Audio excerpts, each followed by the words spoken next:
gas, hit the gas, hit the gas. Until it's 17, pass it till it's 17, pass it, hit the gas, hit the gas, hit the gas. Until it big man, pass it till it big man, pass it, hit the gas, hit the gas, hit the gas, hit the gas. Until it go time.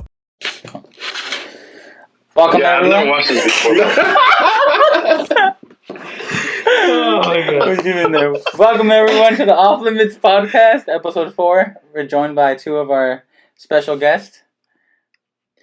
You want to introduce yourself? Yeah, In sure. person? My name is Frank, and I'm a special guest on episode 4. Mijo? And my name's Abel Josh, and I'm a special guest on episode 4. And just to be clear, I've never actually watched this podcast, so I don't know how it works. All of a sudden. So It's you just walk me through it. I promote it because you guys are my friends See, and that's my brothers, but real homie. That's And all I've we need to never- know. I don't I've never promote heard a it, full but I watch it one dude. because you guys are my friends. Yeah, Real homies. exactly. Support one way or Yeah. another. That's all we need. Watch or Yeah. push it so that it gets more followers and follow it. That's all we're talking about. We Yeah, gotta- like a friend when a friend starts a business, and then you go support the business, and you're like, man, that food was not good, but you still supported the business. Well, constructive Yeah, criticism is you were still is there. form of support. You're like, yo, best tacos in LA, and then you're like, never going back there Yeah. again. And then exactly, Yeah. we're not gonna name them, but yeah. But yeah, this week we're gonna focus on our fitness journey that we had with our close friends here, Josh and Frank, and then we'll transition into topics related to church since we all grew up in church, and we want to share our experiences with that. But I guess I don't know if you guys want to give any background on each other, on what you guys do, where you're at in life, how you guys met, where you guys know each other. So Abel Josh is kind of, like we said, kind of related to us, but not fully related to us. I don't know if you can explain better How our not intertwined. familial relationship, but he was around since we were little. I don't have a family, so I don't know how it works. Like when people are like, "Oh, that's my nephew, that's my niece," I'm like, I don't know. Like I don't know the differences, how it works. 19th cousin, second cousin, first cousin. Yeah, so Like, any somehow of that. So, Abel's almost related to us, but not really. He's basically our second cousin Yeah. or cousin. yes. I think if we went down on the chain, it would be second cousin. Yeah. Yeah, but he's basically like our, Which I still don't understand how it works. our adopted brother. Guys, y'all want to share how you and Frank connected? Frank, you want to take that one? Yeah, sure. Well, I guess I could probably just say my earliest memory was like junior camp when Abel and Chucky and Ivan Trejo and the clan were juniors. It was like my first couple of years being a counselor at camp, so that's my earliest memory. But like later on, I think the connection was made stronger once. Well, Abel was always around. I think everyone says that, right? Josh was always around, but one of my best friends, he was always at their house. And then later on, when he came to work for the company I hired him with. That's right. I forgot about that. I forgot you guys worked together. Yeah, there was a lot of adventure in those few years. So. Yeah. Nice. But What was the best friend you guys had? I know. Well, Eduardo was Oh. the best man at my wedding. Yeah, so That's right. Shout out to I Ed. was always over there, and Abel would be around all the time. So. Yeah, it's crazy. But yeah, I don't know if we want to start talking about how we all started getting closer together was it during COVID or before COVID when all the trail chasing started? Oh, like trail chasing was like during COVID. I feel like right at that's the when- beginning. I mean, you guys were probably closer, but then I Yeah. got into Me the and Well, we Abel used to got play closer. basketball. Oh, that's right. Monday Yeah. night nights. Monday nights. Monday night basketball was with Abel. No. First there was basketball, and then we realized that we lived near each other, and me and Isaiah would Right. work out together, do a whole bunch of stuff together, and then they decided to move because the rent went up like $500. So Details. long story short, they would have stayed there, and they would have been fine now. But anyways, after he left, it all came crashing down after that, I believe. I would still Oh, drive to no. your house and work out. I'll still drive to Yeah, you. You fast forward. that's so true, much. but it Like that wasn't the deflection. same. It He's wasn't that like, sicko hey, deflection was of you last trying to put it on let's go us. work out. It was like 15, 10 minutes to get to your house or something. I know. It I was more joked. I convenient. moved 35 minutes away. You moved. How many hours is it to? 35 minutes away with traffic, it was like an hour. And then Texas is what? How far I is don't know many Texas, hours. mijo? It's only 2 hours on a plane. On a plane. Yeah, take it. You decided to take your talents to Texas. So, how's the move been to Texas? Tell us about the move. As far as what? What prompted the move? For all of the people interested. Just the way of living, cost of living. How much was it? How much the you fact save? that we have $500? how much? How much did you save? $500 what? How much you save to move? $500? How much? How much did you save? Actually, moving is expensive. The actual move. Yeah, but the month to month. Um, What was the rent difference? the rent difference. The rent difference wasn't a big difference. I think we pay like $1,000 less. See, nice. But the house size and the lot size is like 4 times No, what I had. that's What we had semantics. over there. So you can Yeah. build my house, my guest house. That's why we moved, because you didn't have my back house ready. Oh yeah. You rented it to Yeah, there's actually a story about how you stole the house that you're living in now from Frank. from Frank. Ooh, breaking information Yeah, today. No, no. Remember? I don't know that story. I built my house. It wasn't, Okay. I built my house 4 years ago in the back. Not my house. The house my parents lived in. I helped out with that. No, We played the but yeah, backyard. it was as far as the price, it wasn't that much of a difference. It was just the what you get. So we have a 4-bedroom, 3-bathroom house. You sure? Where over there we had a 2-bedroom, a 1-bedroom, 1-bathroom house, and then another on the other side. It was a split unit, so the other side had 2 rooms, 1 bathroom. But the total square footage of that was like 1,000 square feet, split in 2 houses, so like 1,100, something like that. Versus I think here I'm at like 2,200 maybe. So, and it was half the price I think that what I sold that house for, which that doesn't really equate. That's just a different market. But that was why. I know. I remember the day out of nowhere, he just found out I'm moving to Texas. I was like, "What the hell? You can't just drop this on me." Yeah, we went to lunch and he's like, I got good news and bad news. I'm like, and to this day, I don't even remember the good news. He was just like, I'm moving to Texas. I'm like, so I don't know. I don't know what the good news would have been on that occasion. I mean, good for you and your family. I guess that's the good news. I don't know what the good news was. Yeah. I think I said something like, you always have a place whenever you are in that part of time. Maybe that was a good news. Has Chucky hit you up yet? I think he's going to Texas. Chucky? Chucky. Yeah. Chucky? Yeah, I haven't seen Chucky in 4 years. Yeah. It's been a while. I think the last time I saw Chucky was for something related with you guys. Or something like that, yeah. Was it Isaiah's wedding? But no, he hasn't hit me up. I did find out that he is coming From Lex? for a few days. Nice. But yeah.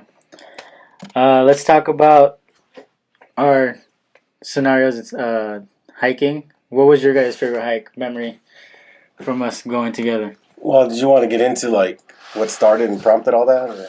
Yeah, I guess we can go into Frank's. Frank's really the one that tipped it all off with his like your weight loss journey. That kind of what sucked all of us into the joint hiking together, I would say.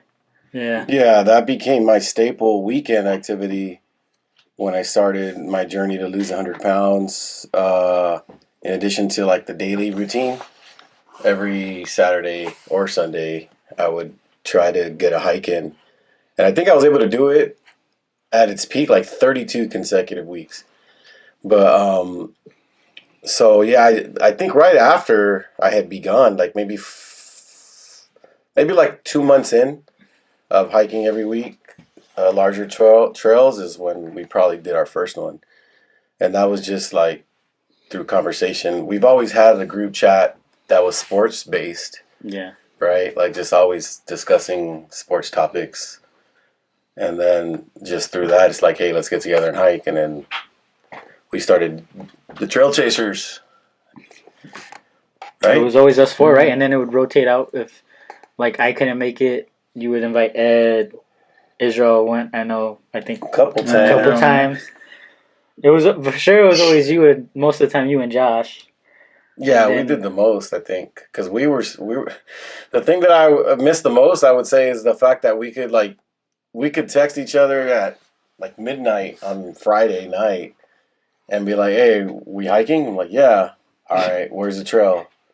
And then just text the trail, and I see you at 5:30, and we'd be able to get it in.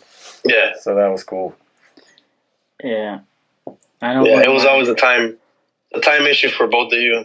Yeah, that's too early. Yeah, my stomach. guys don't wanted wake one up more so hour. early. Yeah, 6:30 start. No, y'all wanted to wake up at 6:30. I don't even do 6 a.m. is only for God. That's like the earliest I go. I'm not gonna do it for That's how hiking. you meet God in the mountains. I mean, Moses did it. I mean, so many 6 a.m. though. Moses did it. 6 a.m. men of God met God in the wilderness. Moses did it at 6 a.m. Not earlier. Yeah, time was always an issue, and my stomach. That would always push us back about 15 minutes. My stomach takes some time to wake up, man. I'm not gonna be going to the restroom. That like was a Bridge to Nowhere hike that was like That's probably the funnest one. major delayed because of you. Yeah, We just lost service like immediately. I don't remember Josh. Do you remember Josh? You were like, "What the heck? I got no service." Oh yeah. How What was it called? The Bridge to Nowhere. Was Oh, they married already? Yes, it was what was it, like a total of a 9-hour day? Yeah, it was Yeah, super long. dang. And then we lost service going into the mountain. So I don't know. everyone thought, or at least I thought, like, oh, we'll get service at some point Get it back. after we lose it, and we just never got it back. No, we did. It's like 2 p.m. I remember that that was my favorite hike because one, the length, two, because of the how difficult it was, and how Isaiah had to eventually take off his shoes and use his Crocs. And break Yeah, I them just in. do my Crocs. I'm not very balanced. So whenever it came to water and like walking across the rocks and the bridges, the logs, I've done it before and I fall. So I just started walking across the water. YOLO. And I remember Josh, he would out of nowhere just do these like wind sprints and just leave everybody behind. He'd just take off and leave everybody behind. We had a big group that day. You had a lot of your youth with you, I think. Yeah, because I was in the middle of our small group semester where I led a hiking group. Yeah. So we had a big group join that particular occasion. So it ended up being a merger of kind of two different groups. It had the I white. honestly didn't know there was.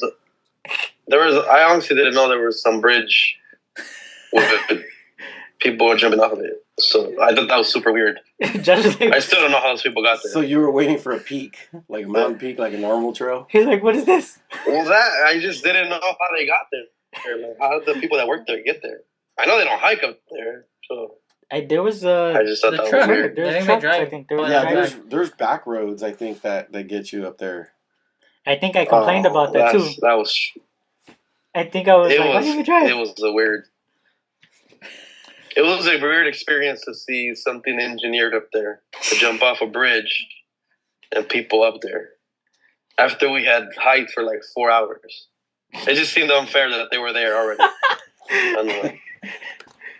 Yeah, and then Well, because we always start hikes really early, so then we would get to whatever peak it was. We were always the only ones there. Yeah. Maybe some old, like 76-year-old Some guy veteran, yeah, hiking the bro. same trail, like over and over, but there wasn't like people.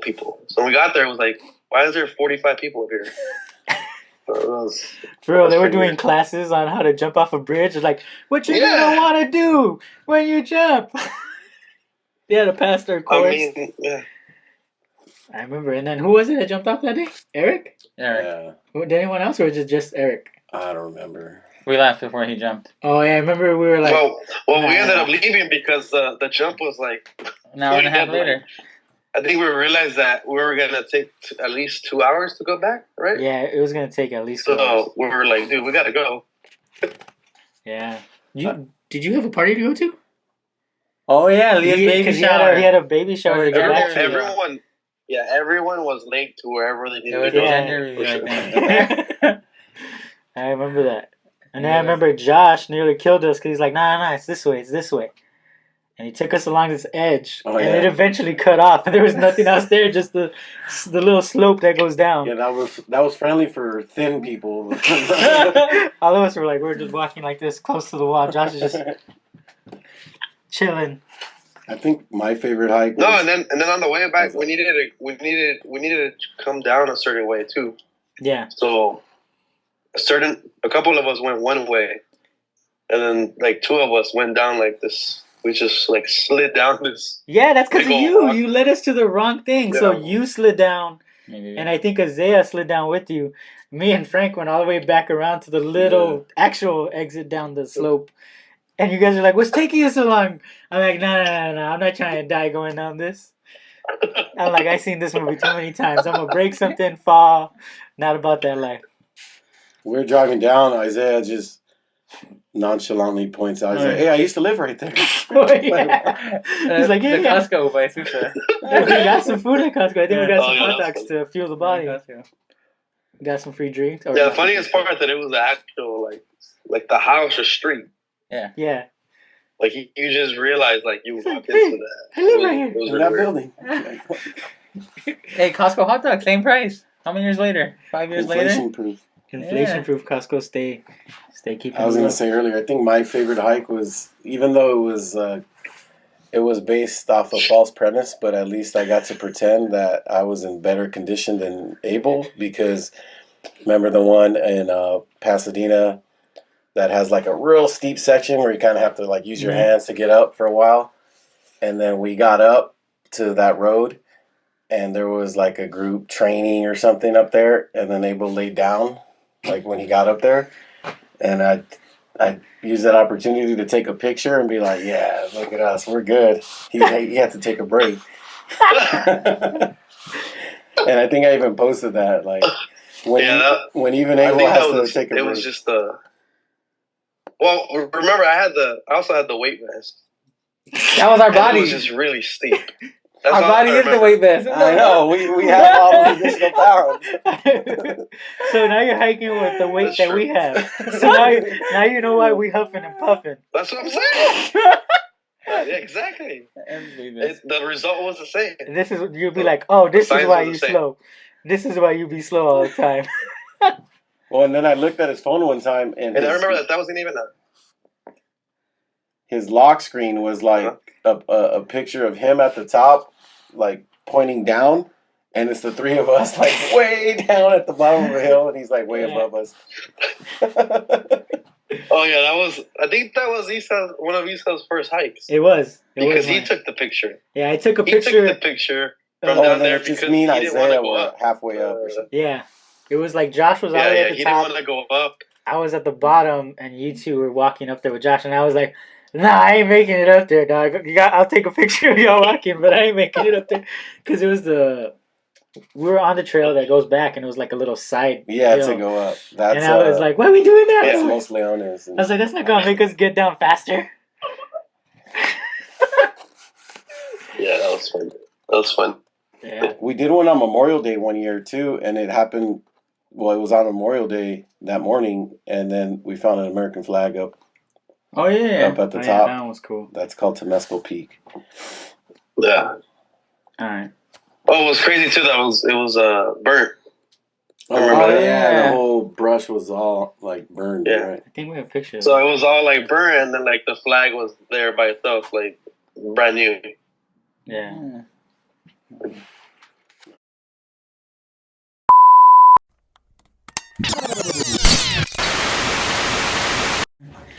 All right, something new to, at least to me.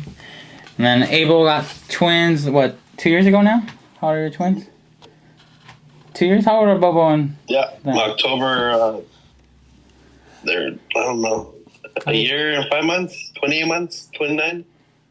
Damn, Like they ain't that? two yet. Well, 2 years and October 5 months. 2020. I thought they were turning. I And thought they were then turning your oldest is 13. Yeah, he just turned 13. So 13. Jeez. So we're talking about dad and fitness. We're talking about the hiking, but back in the day before I got married, I used to keep up with Abel. We would run. I would be blow for him. If anything, I outran you when we would go to the beach on Sundays. Dang. I remember that was No. one of the proudest things. I would outrun you. No, that's not true. He would ask me to stop on the Sunday morning I don't runs. remember that. You're That's talking about the before. hills in Manhattan No, Beach? No. Oh, before that. Oh. You would be like, let's take a break. Let's take a break. Nah, it was like one. It's like that one week time. it was like take a break. The At your next peak, week at it was your like peak, you that took one a time. break. It was No. That was the only time you've ever asked me to stop. Normally, I had stopped. I remember like so vividly. I That's was because he running, was running with a I'll take 30-pound that. weight vest. That's why. and then he was like, "Oh, wait, slow down, we gotta stop." And I was like, "Oh, my stamina is way up there." So my fondest memory was we got all the way up to 14 miles on a Sunday morning just because we woke up and wanted to run 14 miles. So we did a half marathon.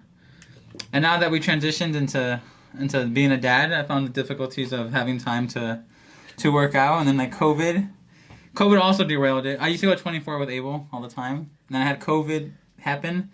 I went to Planet Fitness, and they're like, "Oh, do you have a mask?" And I was like, "No." And then they're like, "Oh, do you have gloves?" They expect you to work out with I know. gloves at Planet Fitness, like actual. Oh yeah. So I walked in, I'm like, "What? You guys?" Then I asked them, like, "Do you guys have gloves?" No. I'm like, "Do you have a mask for me?" No. I'm like, "What do you have to expect?" bring your own? Yeah. Oh. So I canceled that, and I stopped going to the gym. I think probably for like a year, maybe. And my first marriage, a year into my marriage, a year into my marriage, the first year of my marriage, I didn't go to the gym at all. And then Abel started buying a bunch of workout equipment, and that's what started our home. Why did we stop going to 24? Was it because of COVID? I think so. Why did we start buying? Yeah. Yeah. So it took I us like. started buying pre-pandemic because I knew it was coming. Yeah, so he had stuff first. He's like, it's coming. It's in China. I know it's coming here. So eventually. Abel started buying like home gym equipment, and then I had dumbbells, but I think that was it. I think a Oh, couple yeah. from you, and then Abel stole them when we moved our house. He was supposed to hold them for safekeeping. I still have them. I know you're just supposed to hold them. That's for Bobo. They're safe. They're safe. He's like, you can get them in Texas when you come. So now I have a pretty good home gym set up, a couple bars, and then Abel's words of wisdom were like, make sure you get it in and have a schedule because I only have one, and he's like, it's easy right now. Once you have two, it's gonna be way harder. And I have a baby girl due in May, so it's already hard with the one baby. So coming from someone who has, what many kids do you have now, Frank? 4? 5. 5 kids. You got a starting 5, baby. That's just 3 more than you. It's just 3 more, that's a lot. Right now, You make it sound like it's like 6. there's only one more. That's only one more than 5. I gotta get to That's work. 4. I'm That's slacking. the twins. That's one more than 5, but 3 more than 2. That's a big difference. Well, like you can, again, I mean, having one kid, I can't imagine having to have like another one, then another one. It just takes up so much time. Like the daughter takes a lot of time. I can't imagine. How did you able to do it during your journey to balance with? Because how many were born during the last? Yeah, 3 years of so COVID. Emily and Jonah were both kind of... Well, Emily was born right before COVID hit, but she was a newborn during that time. Yeah. And then Jonah was born right in the middle of it in 2021. So, what are you asking? Like, how to find that balance? Like Yeah, fitness? and how did you like talk your wife into letting you like So- not letting you, but you know what I mean, like Yeah, I get what you're saying. Because anytime you're away is valuable time, right? Because it's kind of like it's time you could be helping around the house and with the kids and stuff.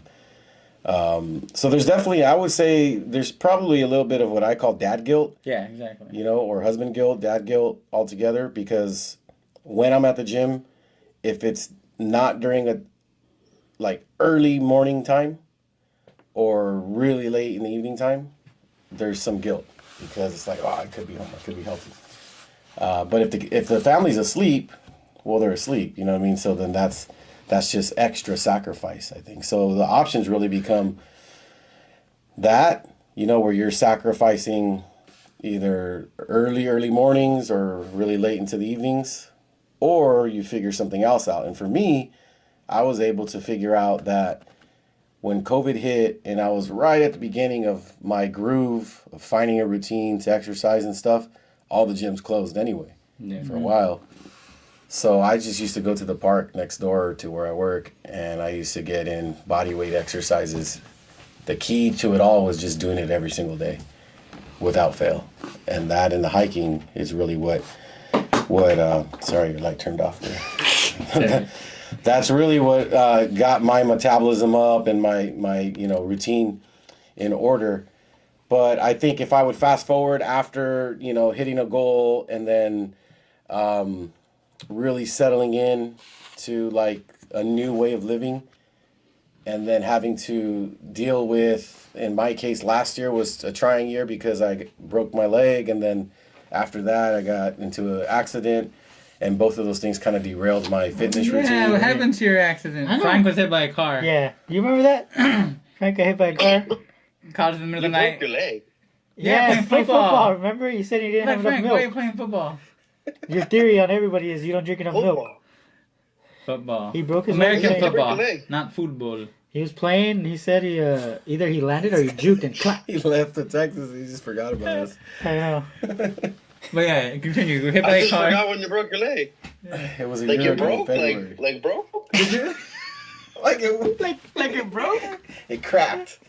Oh, see, that's different. I'm like, no, I don't remember it breaking. It wasn't like a Chucky I break. just- It Yeah, wasn't it wasn't a like, it wasn't compound. like a Chucky break. Hispanics don't really Compound break. fracture. It wasn't a it wasn't a Hispanics don't really break bones. like Chucky break. Like it destroyed his leg. There's no. Do you have screws? No, right? No, I opted There's no against screws. And it. I remember.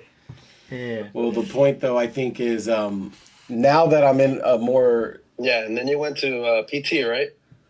for a long time. But the whole point, the whole key to the conversation, I think, right now of what you were asking is finding that balance and finding that time. And now that I'm in a more, I don't go to the office every day, so I don't have that luxury of going to the park next door and getting a workout in like I used to. So it's really just going back to the early mornings. The routine I'm in now is 4:30, 5 in the morning, getting to the gym in order to get the work in, and then be present the way that my wife and my kids are accustomed to me being present. How's that going? That's hard. I mean, do we tried 4:30. I did. The hard part is once you stop, it's hard to start Yeah. again. Well, yeah, the hardest thing to do is start when you haven't done it, and then the hardest thing to do is stop when you are in a groove, right? You Yeah, you don't want to. It's like, yeah. Yeah. It takes me about 2 weeks to get That's me right now. into a groove. And that's the same thing with dieting as well. Like eating healthy is like when you're not in the groove of eating healthy, it's really tough to get that first day in, second day in, little groove. But once you do, then it's hard to really cheat on that because you understand how. What you're giving up. Yeah, exactly. So yeah, the balance is right now it's just sacrifice, additional sacrifice.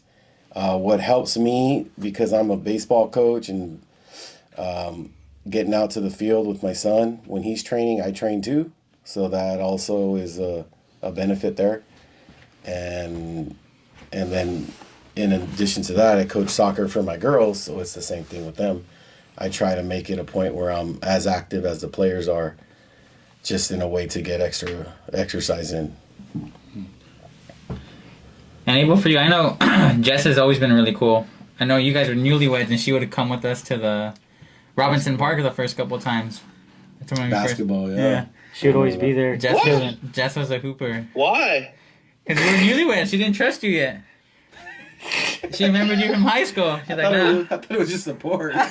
She didn't trust you yet. It's like, this guy's going to the basketball every Monday. Same time, 7 to 9. Yeah. Playing basketball. Yeah. Going straight to the shower. But for you, how's it been? Like you said, you would go 24. We would go 24 together. Actually, that's how we started. We would go 24 together. Yeah. So for me, it's always been. It was always waking up early. But ever since I moved, I just can't wake up early to work out as early as I did. So one of the things for me is that I would watch like soccer, Premier League soccer, or European soccer. So the time frames. We're always, the game started at 4, 5, 6 a.m., 7 a.m. So if I went to the gym, I got used to maybe hearing music or watching the game, either on the screen on the gym or on my phone. But it was just like a thing. It was like workout and I get to watch a game. Now, since I'm 2 hours ahead, all the games are way later. Like the earliest game is like 7 a.m., I think, which before that was 5 a.m. over there. So I guess I just got used to waking up no later than 5. So if I wake up 5 here, I'm literally waking up at 3 a.m., California time. So I think my body knows that. And it's just like, no, we're not doing that. So I think I've managed to work out in the morning, maybe like from 8 to 10, sometimes on the weekends. We're not doing anything on Sundays. It's a little easier sometimes. But I did take my mom to church on Sundays. But at some point, I have to cut it off. But for me, I think I've moved that to working out during the week. Normally when the kids are napping. So if I get home from work, sometimes they're napping, or it takes me half an hour to get them to nap. And then I can maybe get an hour and a half in, if that. Normally the last 15 minutes, 10 minutes, I'll let them come in because they like to just wander and do things in here. But, I can't lift with them here because it can be dangerous. But yeah, I moved things around to do that. Get that working. Yeah, same. I mean, her nap schedules thankfully changed where, like, she kind of come home and I put her in a nap and I can work out and I don't feel... I think dad guilt's the big one. Yeah. It's like, I can do it in the morning, but it's like I have to do it at 4:30 because it takes me like an hour and a half sometimes to drive to work. So I would have to, like, speed lift everything. So I definitely felt guilty the first couple times I would do it, that I would, like, miss being with her because my wife was with her the whole day and felt bad that I worked, yeah, but she was still with the baby the entire time, and that's an extra, like, hour and a half she's with the baby. Exactly. And I know she's tired. Now that she's pregnant, then we have another one coming. The nap schedules, I don't know how that's going to work out. Thankfully, my parents live right next door. They've been helping a lot. Do you use your mom to help with the kids? Yeah, so she watches... So I go in to work at 6:30, and then so I leave here like 5:50 or something like that. And then she watches. Jessica goes in at 8 or something like that. She used to go in later, but now she goes in at 8. So when I get home, like around 4, my mom maybe watch them for like alone, maybe like 6 hours. So. It's not too bad. Normally when I get home, like I said, they're either asleep or they need to go to sleep. So right after that, my mom just kind of like does her own thing, and then I take over, just gets off of work, and then we do our regular type of weekday routines. And do you have any support? Does Nancy have? Yeah, unfortunately, we don't really have the luxury of babysitters per se. That are close or convenient. My father-in-law helps, but we don't really leave the babies with him. So I think for us it's just a volume thing because we have 5 kids. It's not like dropping off 1 or 2, you know what I mean? But the older 2 are at the age 13 and soon to be 12 where we can now, like Nancy and I have snuck away to Starbucks or something real quick, you know what I mean? Just when it's a safe time. Diapers are changed, they're all fed, and we can get away for 20 minutes. Like, that is such a welcome relief. But I think that that is certainly just a life hurdle that you have to climb over or in order to really have a good routine, right? Figure it out. I mean, there's other people with worse schedules than us, you know what I mean? Worse conditions and situations than us, and they can do it. So that's always the motivation. And you said, what's your routine? What's holding you back? Holding me back is I stopped. And it's just a matter of getting back into it. Church. It's hard to stay consistent with church going on right now. I'm there Tuesdays and Thursdays a lot. So I'll have to try and do Monday, Wednesdays, Fridays, and then Saturdays I either have a district event or a youth event, or I have a family. Or thing you at- sleep in. I don't even sleep in. That's the thing. It's just I'm lazy again. Like before, I was all about it, and I was be into it. And now I feel like I'm lacking the inner motivation to just do it again. Well, I think probably what makes it difficult, correct me if I'm wrong though, is if you're eating out late Yeah. when you're out and about, that makes it that compounds the situation. Yeah. Because Shout out to Prince Street Pizza. yeah, I mean, it just becomes so easy to Yeah. put back fast food or whatever, and then the next morning, the last thing you want to do is get up. Your body Yeah. just isn't ready for it, so Definitely. that makes it more difficult. Yeah. That was For you a guys, stretch. what do you think's easier for you? Wanting to lift or like eating clean? Oh, I know some people don't find it hard. Like some people like don't even want to eat bad food. This guy right here. Like Abel says he doesn't eat bad "What you food. He mean?" doesn't crave bad food, which is like I Well, can. 'cause- yeah, I don't really crave foods. I just eat. Like I don't know. Yeah, I'm that's not weird to picky, me. Like so me- it's not- Well, and half the time I can't smell or taste. So I mean, it's like Did you get let's go COVID? here, and I'm like, oh, yeah, Is this you finally admitting you got Was COVID? this you on record that you have You COVID? admitted You had COVID? COVID? no. Took away your symptoms? He passed COVID till. Look, I'm sure I had COVID. I'm I pretty just- sure you I never did. tested for it. I never felt any different than any other. I'm gonna sue Sickness. So you. you know how you were saying? You said you were saying that you felt different when you had it. Like, oh, you know, you had it. Oh, Yeah. 'Cause it was different. Like I never felt like I got sick in the trajectory of 3 years, but it wasn't like I was coughing up a lung or. No, it's not that. But do you remember when like He any came- of us would be like, "Oh man, I'm feeling something." He'd be like, he had this whole regimen. Of That's what I said. He's like, aspirin where- you gotta alternate between I saw acetaminophen, actually- ibuprofen every 4 Vitamin hours. D, zinc, Yeah. vitamin C. Go out there, get some sun. He's like, do Okay, this so I and do you'll have be a story good in of that. 6 hours. So I do have a story about that. So I did. The kids got COVID. They got tested for it. Jess got tested for it. I didn't. But I did feel sick at some point, right? So I was like, nope, I'm not gonna do this. Nope, I not don't me. have time for Do it this. to my kids, Not not another me. I did statistic, that. not me. Not So I another did the statistic. ibuprofen. I did the acetaminophen. I did. I downed a Monster and I downed vitamin, full Emergency. multi-V, zinc, iron, Yeah. everything. Like it was just like everything. I kid you not. Maybe 4 hours later, it was like I was like out of it. You basically dosed yourself You up. can ask Jess. You can't even take Basically, I acetaminophen and ibuprofen together in 4 hours. You crazy? No. So what I do is I take whichever one's normally higher. Like I think one comes at 500 You're crazy. milligrams, Acetaminophen. and the other one you can take at 200. Oh So I yeah. did a 500 and a 200, and that's what I did. Or maybe I even But I upped it remember to that. 400. The point is that I Beat did COVID. all of that, and then it was just Gone. I was out of it. You're gone. I remember. I Gone. think you were patient zero. It was the time you came to visit, and you were like, we ate at a restaurant. You felt kind of sick, Yeah.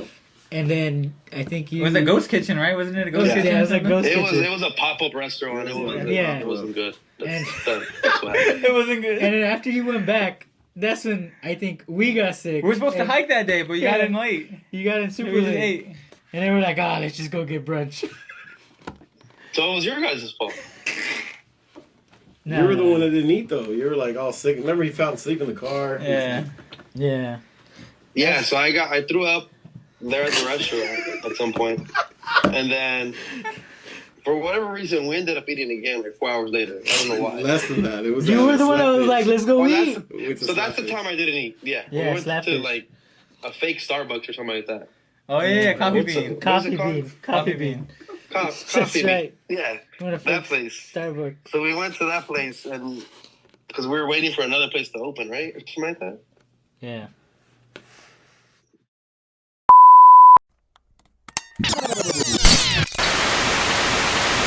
Yeah, so we're waiting for that restaurant to open, and then I don't know why we ate twice in like 3 or 4 hours, or why we tried.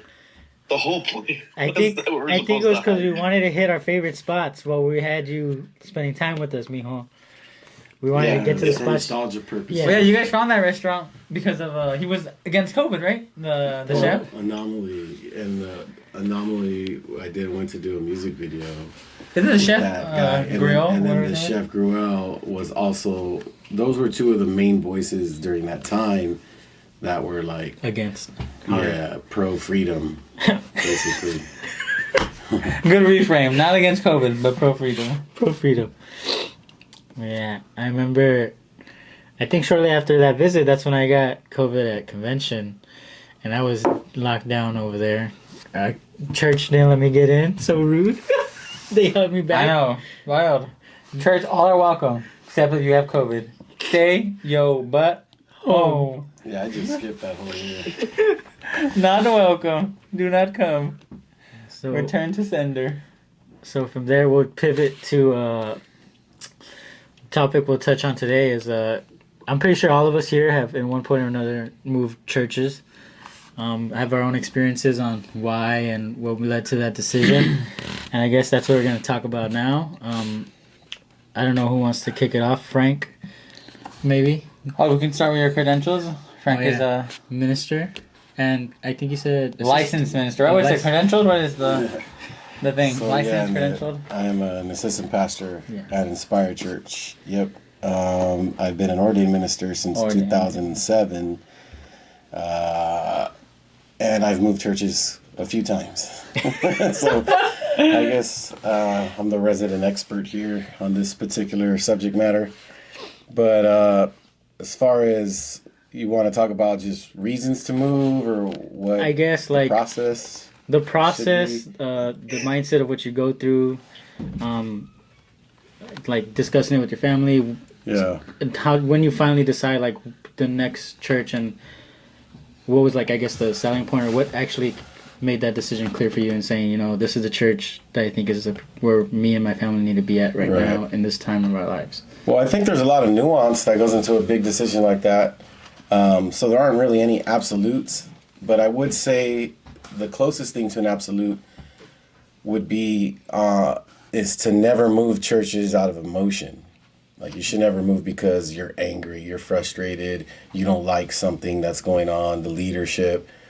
Those are all normal and natural feelings, but you should do something about them as best as you can.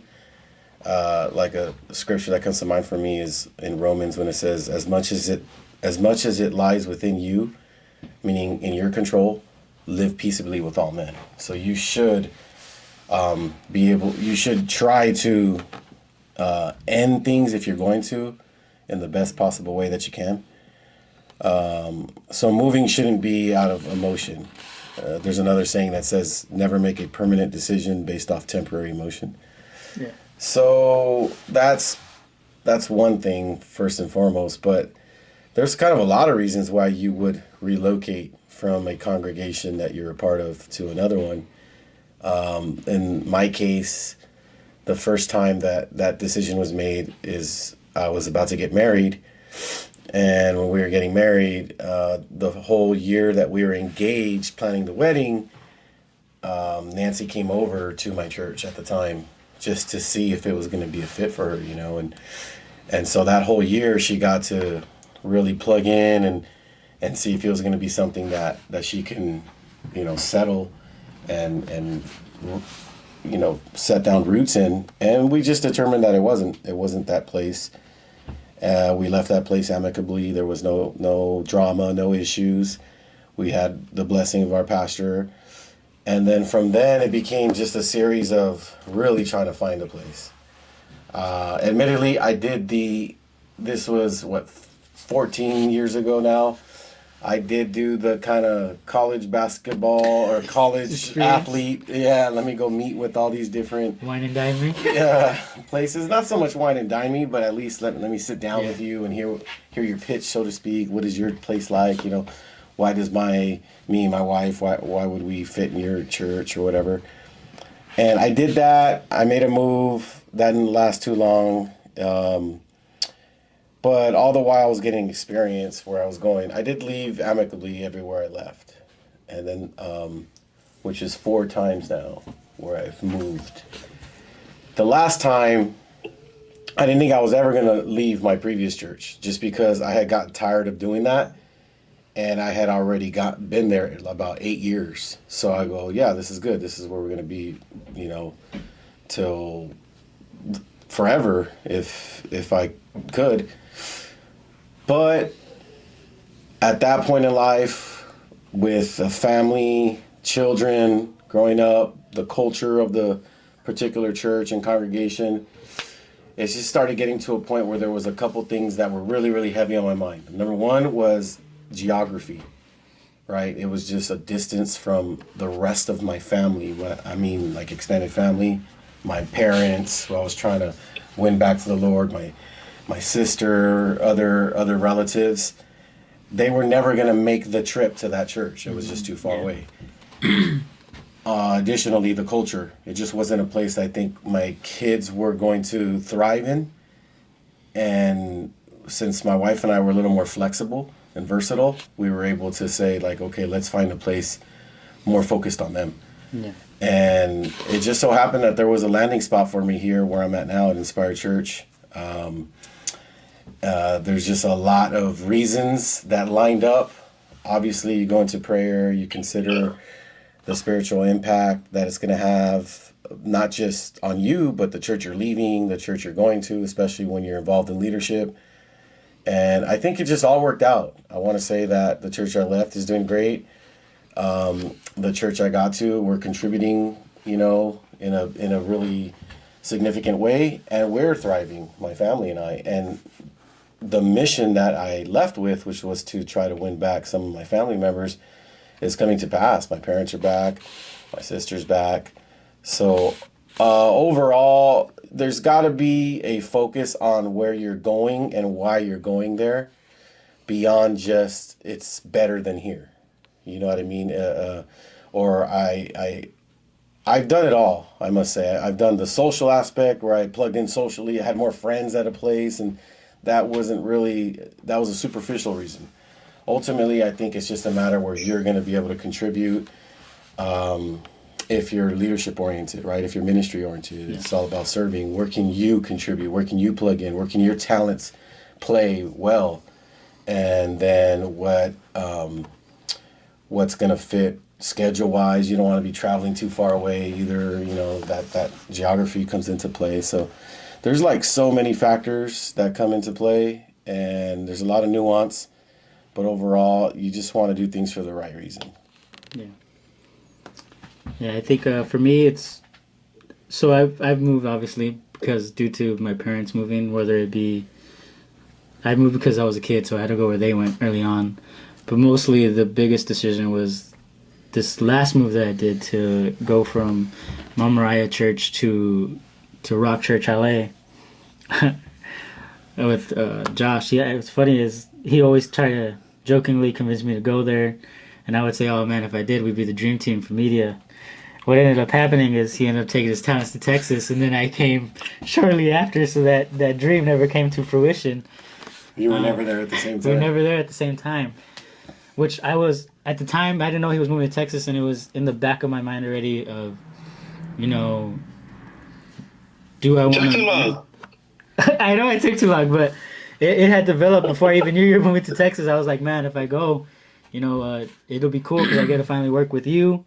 Because I've always put it out there that Josh has always been like my mentor when it comes to photography and media, especially within the church. When I took it up, I always went to him for advice and like, hey, you know, I'm doing this for my church. How do you do it? How can I do it? So that was always a big thing for me, is like, that was also holding me back. I was like, well, they don't really need me. They have Josh. I always called him Superman. So I was like, there's no need to have me when you have Josh. So that was holding me back. And then Able Josh. So, you know, as it was over the last year, or when my last year at Mount Moriah, I was thinking, you know, I was meeting with Pastor Alex as a mentor, and just his guidance and his knowledge, and I felt like he was the person I needed in my spiritual life at the time to help not only get me to where I saw myself going, but I think he saw something in me that I didn't see in myself, and I felt like I needed that in my life at church. Someone that, you know, I could trust wholeheartedly, knowing he's going to do what's best for me and push me beyond what I expect out of myself. And it was a big decision because it's the first time I did what's kind of frowned upon is to leave your parents' church and be on your own before even getting married.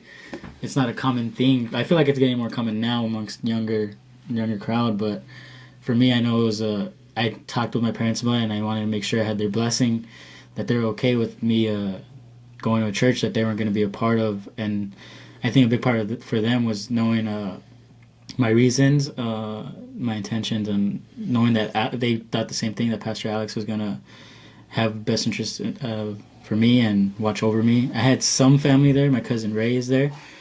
Some friends.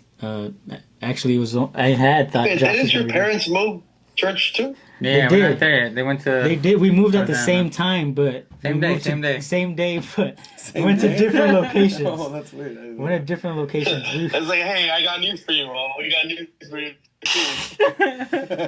And then you guys were like, They were like dreading telling you. That Yeah, gonna they're like, leave you alone. "Whoa, we believe you too. Where are you going?" But yeah, I remember it was a big deal that I wanted to make sure they were okay with it because I know my mom always worries about me and where I'm at in life, especially my spiritual life. She doesn't want me to leave church.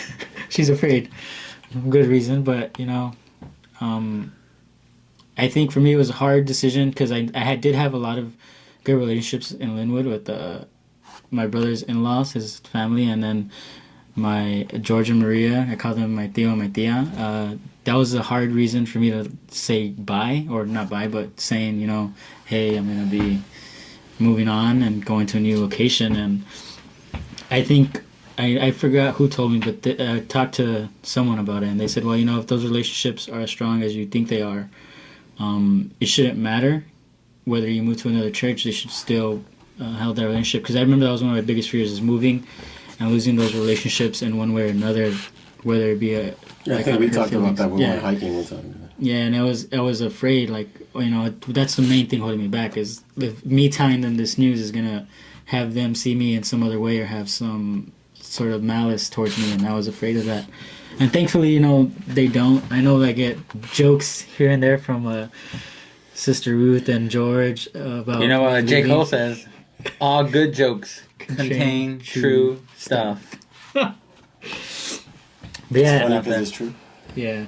So who's that? Bishop J. Cole? Bishop J. Cole. Yeah, so for me it was a big change, and I'm happy with the move. I'm doing a lot more now, getting more involved with the church and administrative things.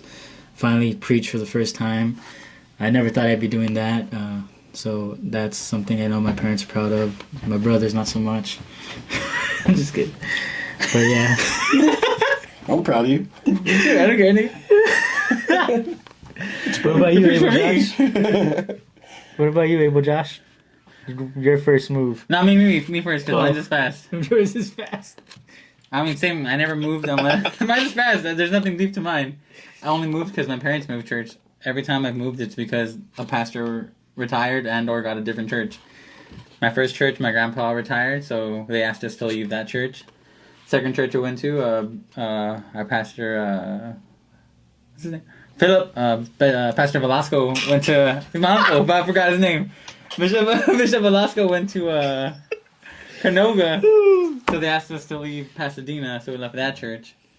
And at that time, Bishop Parado was coming back from Albuquerque, and he's really good friends with my dad. So he recruited my dad, so we went to San Fernando. That's a bad word. Recruited? I don't think that's a bad word. I will talk about it. I don't know why it's a bad word, like the whole... That's a taboo. Yeah, I don't know why it's taboo. It's taboo. If all the other companies do it and it makes excellency when you're recruiting the best people, why wouldn't you want that in the church? But that's for another time. Anyways, my dad got recruited to San Fernando. We went to San Fernando. And then it was just too far, like you said, location-wise. It was taking us like an hour and a half to get there during that midweek, so it would take us an hour and a half to get there on like a Wednesday. We'd come home, immediately leave and get there 10 minutes late, leave as soon as it was over and get home an hour later. It's not feasible. So we did that for like 2 years, and it was just like impossible to keep it up. An hour and a half driving there. So we left that church, and then we came, because we moved to Linwood, so we came even further than Highland Park. It was like a 2-hour drive now from Linwood to San Fernando. So we came to Mount Moriah, and then my parents left. By that time, I was already married. My wife's dad is the pastor, so we stayed. my journey summed up pretty easy. I only moved because my parents were taking me, and then I just stayed because now my wife lives. The That's pastor's my the wife. family now. Yeah, the pastor. I am the pastor's family now. So we chilling. Chilling now. Go ahead, Abel. So why did I move? From I Highland think I Park to moved the because Rock. the yeah. I forgot that's what it was called. But I don't even know the name of the church itself. I know it has a name, but Highland Park? no, but it has a specific name. Templo But Getsemani. I forget it. I think there you go. There you go. Exactly. See, he doesn't even know. That's what that means. Anyway, so we moved because I think it was just it was an outdated culture, I would say, for us that we were young and married. So I think at the time the only people closest to our age was it was Ivan and Edo, and I think they were dating at the time, so they weren't even married. So from that, I think they ended up at some point getting married, and then they moved first, and then by this time I know that we were gonna move. I just didn't know where. So that took maybe like about a year to 2 years to figure out. I didn't want to move in and then move again. I think so. I was like, well, we're gonna narrow it down. We have to narrow it down. I think location was, at least for us, was maybe the least of our worries. If we were gonna drive 40 minutes, that was just gonna be what we had to do. And I think we're okay with that because church was always like 10 minutes away for us from where I live. So for years, it was 10 minutes away, for decades actually. So it wasn't an issue for me. So if driving was an issue to get to church, it wasn't so much that. So it was more about the culture and the pastorship. So I don't think we visited a different church than Rock. We ended up there, and then we just never left until we actually moved. So that was my reasons And for then that happening. now you moved to Texas, and where are we at?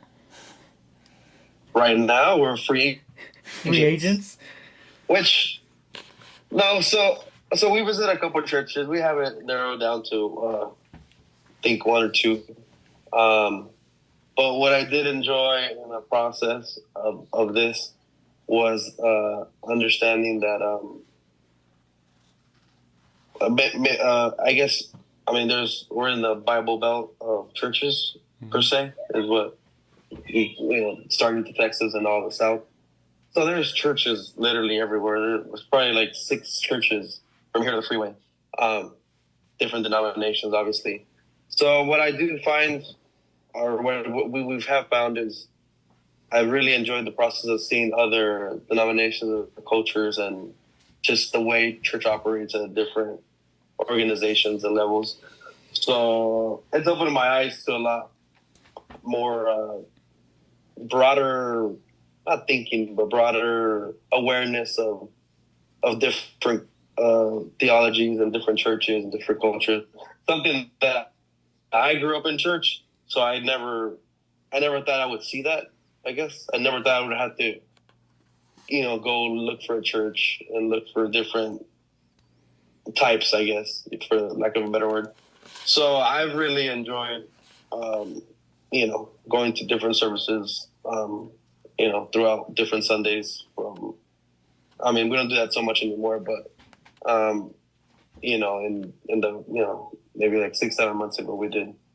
So, so where I came from, Highland Park only had, a strong 75 member average for like 25 years. So it was either plus or minus 25 members. So it was either 55 or 105 or something like that. So going to different churches out here, and some are big, big. Some are 2,000 members on Sundays. Some are 200, 150, 20. So it's been a good experience as far as it's more relatable when I hear other people move churches, or it gives me different perspectives, so I can influence someone else or talk to someone and advise someone else when they have questions that I never thought I would have answers for. But yeah, we go to one church. It's a UPC church. We've been going there for maybe off and on for the past 3 months. And then we're visiting one more here, and then we'll probably figure that out. For us now, it's more the distance. The distance is everything's bigger in Texas, so everything's farther.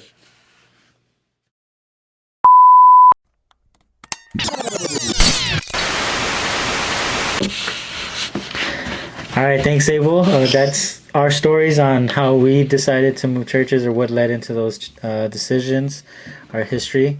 But now we'll transition into our weekly or our segment that we do on every podcast, which is the Mount Rushmore. This time around, we're going to go ahead and we'll talk about our favorite sports moments that have happened. I don't know who wants to kick us off. I can go first, yeah. All right. Because I can think of 4. Mount Rushmore is 4, right? It's 4 presidents. 4. 4 of the 4 presidents. Wait, we all have to come up with 4? Yes, sir. I hope you know soccer. 4 soccer stories. So right away, Oh shoot! when Kobe hit 2 threes against Portland on the final game of the season to win the division and get us in the top seed or whatever, that was 2002 or something like We that. lost that year, didn't we? No, that was the second year of the three-peat. And I remember because I was in Bible study with the youth Bible study, and we turned the game off because we thought we were going to lose, and we went to Burger King. And I heard him hit the 3 against Ruben Patterson to tie the game in regulation. So I'm like, forget Burger King, let's go back home to watch the game. So we went back and we turned on and we got to see him hit the game winner. And then, so that's one. I think another one is Robert Ory's 3 against the Sacramento Kings. I was watching on this little handheld TV that had this long antenna at the park and got to see it on a little tiny 2-inch screen. And then I would definitely have to throw in the Dodgers' last legitimate World Series 3 years ago in 2020. I was waiting for this. Is it illegitimate? No, legitimate. When they won the championship, I was with my son and we were watching it, and it's a really good moment because we bond over baseball. And then I would say this is not pro sports, but last year in our Little League championship game, it was epic. I could tell you all about it. I can go on and on about the whole narrative and the storyline behind that championship. But long story short, we came back in the final inning to win that championship, and it was like really cool. A lot of life lessons and teachable moments from that whole season. So those are probably my top 4 Mount Rushmore sports highlights. Nice. Abel, you got 4? No, I don't got 4. Keep going. I'll think of 4. All right, I'll go first then. My first moment that comes to mind of a sports moment is when Kobe tore his Achilles. Oh, dang. I remember we're at San Fernando, we're at church. Oh, you took mine. We're watching it. You can reuse it. Yeah. But I was there. You were at San Yeah, Fernando I was with us? there. I don't remember you. Yeah, I walked into the church, and then you guys were in the front row. We were all watching, and then when I got there, you guys were Oh, like, yeah. "Oh, Kobe's down. Kobe's down." I'm like, "Oh, he'll get right back up," and then he never did. Yeah, that's the I think he mindset. died like a couple years later. Oh, dude. R.I.P. Shout out to the Mamba. But yeah, that's another big moment. Is that sport movement? Him Yeah. dying in a helicopter? Yeah. Oh. That's not a top moment. Well, it's top memorable moment. I don't know. Right? Isn't it memorable? That's a life moment. It's a memorable Not a moment. highlight. That highlights life. The Never Achilles. works. Achilles, I was at church. I just remember because I went home, I cried for 45 minutes. That's when I realized I had a weird, obsession with Kobe. I was crying. I was angry on the way home. My mom was like, "Why are you crying? Stop." I was just mad. I was so angry. I remember that night. I was so angry that he got hurt. I felt like my superhero, I didn't think he would get hurt. Like I said, he would pop right back up. It'll be fine. And then he never got back up. And then his career Never went seen- downhill. No, but that's not fair to say. He did get back up and hit the 2 free throws. that was my other one. His career ending when he came back and won against Utah. 61? But I'm saying when he, He got tore back his up. Achilles, Nah. he got up and hit the free throw. He shot like He 40 was a- times. So and it's Josh's like, Josh's favorite line: "Be a man, get up." He got up and sank his. I mean, two it was free cool throws that he did it. Yeah. But he was not the same caliber of player after. by any stretch of the imagination. But it was still a good ending to his career. Yeah. He went out the way he came in. He was just jacking up shots. He was going to win the game or lose it by himself. He didn't. You had to respect the relentless mindset that he was going to go out on his own terms. And then 3 was the Robert Ory shot. I remember we're at my grandma's house. We were all they had the old school TVs, the giant, big like Box TVs. Yeah, yeah. it was like super blurry, but we were all there. We all started jumping up and down when he hit the shot. And then my 4th one is also a personal one. When we our church at San Fernando, shout out San Fernando squad, when we won the championship, when we had no fans in the stands. My parents weren't there. No one from church was there. We had one fan, and it was a visitor's sister.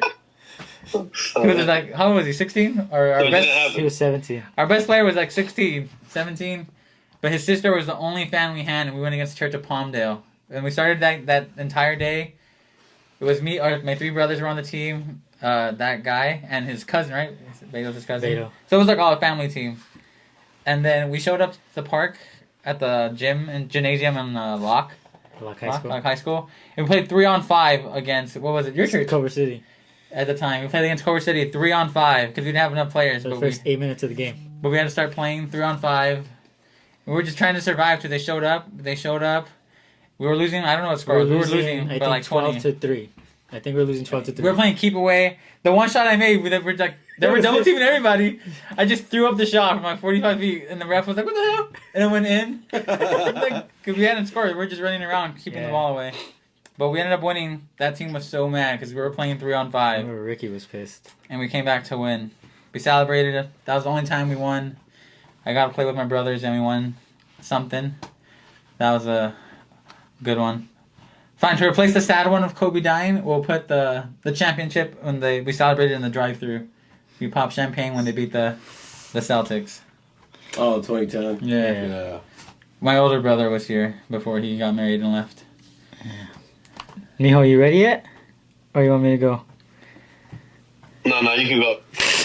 Josh is just gonna steal everybody's stories. You can go. He's just like, I like that one. For me, I guess one of my favorite moments or memories in sports. Honestly, it wasn't even mine.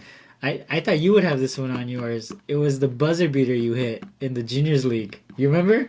Yeah, but I mean, that's a. I do, baby. I just did big shots. Something. I remember it was the first year they launched the juniors league, and we were playing, and it was like a crunch time game.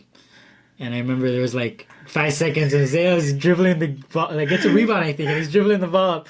And then my other brother, Isaac or Chucky, he's like, shoot it. And Isaiah just like, what? He's like, shoot it. He's like, oh, okay. He just throws it up and he breaks it in, so we go to overtime. But yeah, that's one, because I was there. I was like, oh, dang, we finally, this was the first buzzer beater I was ever a part of, That's what I do, personally. baby. Keep in mind, I was awful at basketball then. I was super unathletic. Yeah. And then second one that comes to mind, it's kind of multiple moments, but it was I count them as one because Kobe, I think it was in 2009 where like he had like 6 or 7 buzzer beaters that season. yeah. It was crazy. It was like some of them were within a stretch of like 2 or 3 weeks where it was like the moment you knew the ball was in his hands, game on the line, you're like, oh, we got Yeah, this. yeah. Kobe's gonna hit it. We gonna win. We ain't losing. And I remember the announcers were even like, do you know what you gotta do? Do not Kobe the ball. And then every time they make it like, I'm telling you, just do not Kobe the ball. And the one that's cool is the play they ran against Sacramento, where they inbounded to Gasol. Kobe pushes off, I think it's like Sergio Rodriguez or something from Spain, gives him a nice little shove, and he pulls back. Make sure he watches his back feet when he plants not to go all the way down. His heels are up. And he just hits it right in front of their bench, and he just has his hands up right in front That of was them. on New Year's Eve. Yeah, that he game. hits it right in front of him. Like, man, that's gotta be the coldest feeling ever. And the D Wade one, where he's bank shot. fading left, throwing off the glass. There was one in that span where it was Milwaukee. Oh yeah. Yeah. He missed the But first one. He missed the at end first of one. regulation. He Yeah. missed the game And then winner. In the exact overtime. same It's shot. the In exact the same- exact same spot. Backing him and he down hit and then it. turning And then I around. remember that's Phil Jackson. They're like, I don't know why he wasted our time and made us play overtime. Yeah, he he should have should've hit it in hit the the first first one. Yeah, that's the second one. The third one, I would have to put, like my brother said, the playoff day, or the way the tournament ran was we had playoffs one day. You won, you keep going. And it started off really bad because I remember we were going and we found out our best players didn't have a right to get there. So our other friend, OT, Oh, yeah, he shout was out already to- on his way. He had to get off the freeway, go back to pick him up. And that's when we started playing 3-on-5. And we were down 12-3, came back and won. The next game, our best player had to leave to a game out there in the valley, I think, or nearby with this high school team. And then we had to play with his cousin. That's when he went off. He dropped like 20 points in the first half. And we demolished our second game. And then we played Palmdale. And I remember nobody gave us a shot because, granted, we're a bunch of Hispanics. And then this other team had 2 6'4" Palmdale was recruiting. big black guys. Ringers. Yeah. And everybody was like, "Oh, y'all got no shot," because I think a lot of their players were a lot taller than us. Yeah. We didn't see. We were young. I was, what, Yeah. 19? You were what, like 15? Yeah, I was like 15, 16. Yeah, that was a good And one. Chucky was Chucky? Chucky was Chuck. He was a Chucky. baller back in the day. He used to be a baller, Chuck. Yeah, not so much. Ever since he broke his leg, his Post spot and race, not so much. And I think my Which I last. told them that would happen. You did. You did call that one. That should be one of your moments when we call you. One. Sporting moment. The top sporting moment. Yeah. Continue. One of my personal favorite moments, mostly because I liked it because I didn't. My dad was always my coach growing up for the juniors leagues, and it was a playoff game against Long Beach Church. And I remember I was playing me. I wish I had a dad. Yeah, Josh has no dad. Sorry, Abel. But I remember at that time I took a 3, and I only had I played on a team with 4 girls, and it was myself. So granted, if we won, it was for sure because of me, because I was the only one playing up buckets. That was my best year. And I remember my dad got mad at me, called a timeout, and he scolded me. He's like, "Stop shooting threes, we're not gonna win." And in my head, I'm like, "Screw you, dog. I'm the best player. I play with girls. I'm gonna do what I want to do." And sure enough, I come back down. I remember I look in that direction and I stop. I pull up. I make a 3. And we come back down. I get a stop. I look over again and I pull up again from 3. And then again, I hit one more 3. And then finally, Long Beach calls a timeout. And I look at my dad. I said, "That's why I take 3s." And I was like, "I'm gonna do what I want to do." That was the best I ever felt. Where I was like, "Oh, no one's gonna tell me what I'm gonna do. I'm gonna do me." Granted, that's not a So good the player best thing I ever moment. felt was playing with 4 girls. Yeah, I held my own. That means that was my best year, man. I held my own. I averaged 35 points that year. Hey, are those girls married today? I want to be. One of them. Probably. No, that was, That was softball. yeah, that's awful. But, Shout out, you know who you are. Your turn, Abel. What are your top 4 sports memories? All right, top 4 memories. Well, I didn't really have cable growing up, so I He's never like, really watched I didn't have a the dad to first provide. repeat. Yeah, I didn't have that. I was poor. You know, we were so poor we didn't even have an appetite. I didn't even have an appetite. So anyway, He's lying because he's. so I remember he's eating in big the old first bowls of cereal three-peat like half a with box. Shaq and Kobe and stuff. My neighbors, everyone around would stream the game or have a backyard and have like the game going or whatever. So I remember I would hear it on the radio, and obviously the cool part was that everybody would go crazy back then. You know, like it was like every time the Lakers were going to win a championship or close to, like the neighbors would throw fireworks. And, you know, it just got crazy. I think the first year when they won, it was like, you know, there was like riots on the streets or whatever, right? Because they hadn't won in so many years. So it was cool. For me, it was more like the whole neighbor. I knew the Lakers had won because I heard it on the radio, but because everyone around me was like celebrating. So I thought that was always cool. Because of that, cool. People get to have cable and watch the Lakers, but They were on cable. They were I on can't. ABC. But I'll celebrate with you guys. All you needed was an That was antenna, fun. Josh. I know. Yeah. Adding the He's gonna have drama. an antenna. So the other one was the 0.4 point, Oh, the yeah. 0.4 or whatever. I was gonna Derek say that one, Fisher yeah. shot. Because I still don't think it's possible to actually throw a shot up in less than half a second. I think there's like they slow the Delay. clock down somehow or something. It's just anyway. So I just never thought that was a possibility. So I had to rewind it and play it back and watch it because I didn't think it was.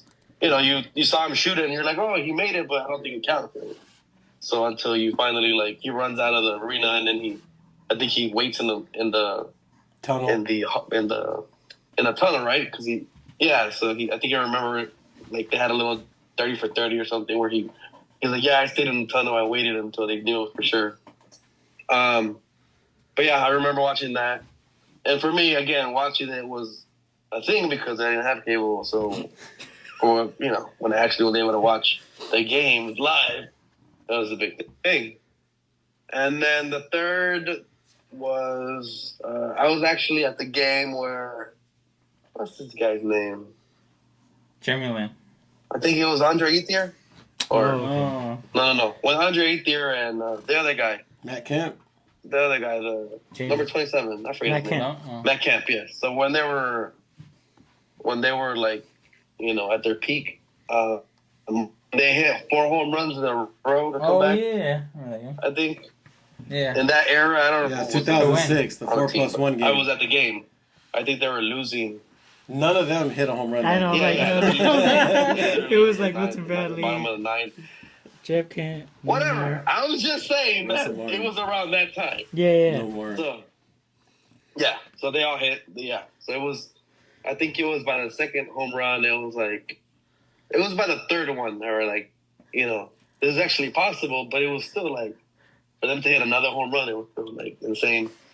And I remember the parking lot lights, like everyone leaving and stuff. Yeah. I was sitting in the top deck, but by then, I think our seats were like top deck, first row, but from the top, And I think by then we were able to go all the way to the first row of top deck, but when you're feeling you're gonna fall off. So we were there, and that's where we get to see it. So for me, it was probably like the best view because it was like you knew every time that they hit the ball, it was gonna go out. So that was the third one, and then the fourth one. Soccer related. I'm winning back-to-back, a three-peat of Champions League championships, basically. So it's a tournament where they put the best of the best play. So the fact that they were able to win it 3 years in a row with like an aging, basically team. It was the same team basically every year, and so every year they were a year older, but they managed to, So just it was more about eras for me in sports. So that era, same thing with the Legion of Boom era. I've never really had a football team, so these little eras when the Jets were good for The 2 or 3 Jets. years. I Oh, like they're them. good. The Seahawks, The 2 years time of Mark Sanchez. Yeah, they Rex Ryan. had a little era where they had Darrell Rex Ryan and Revis. stuff, Revis but they Island. were- Darrell Yeah. Revis was the shutdown corner for those 2 years. And actually, I just had a conversation with a friend of mine, and I was like, every year that goes by, like Revis Island, like his stock just keeps going up because there literally hasn't been anyone like him. That's Since- shut down. It's been gone, but yeah, for me it was eras. I like the whole Miami era. Where, LeBron was the enemy and stuff, Oh, it was a good time. and and the era when the Cavs never played the Lakers, only played the fact that they never played that many times together, LeBron and Kobe. The era of the Golden State and the Cavs playing. It was just fun time for the sports in general. So Yeah. those were mine, top 4. All right. Any last moments? Any last thoughts from 2 gentlemen joining us before we sign off? No, thanks for having me. I'm a fan of the podcast. Yeah, thanks for being here, guys. I appreciate you guys. Yeah, I know how it works now, so We'll bring you back. We'll bring you back for another season. I'll sure to watch. Yeah, I'll be sure to watch this one. Alright. Like, subscribe, send input for topics you want us to discuss. Yeah. We'll catch you guys on the next one. Get the gas, get the gas, get the gas. Until it's 17, pop it till it's 17, pop it, get the gas, get the gas, get the gas. Until a big man, pop it till a big man, pop it, get the gas, get the gas, get the gas, get the gas. Until it goes.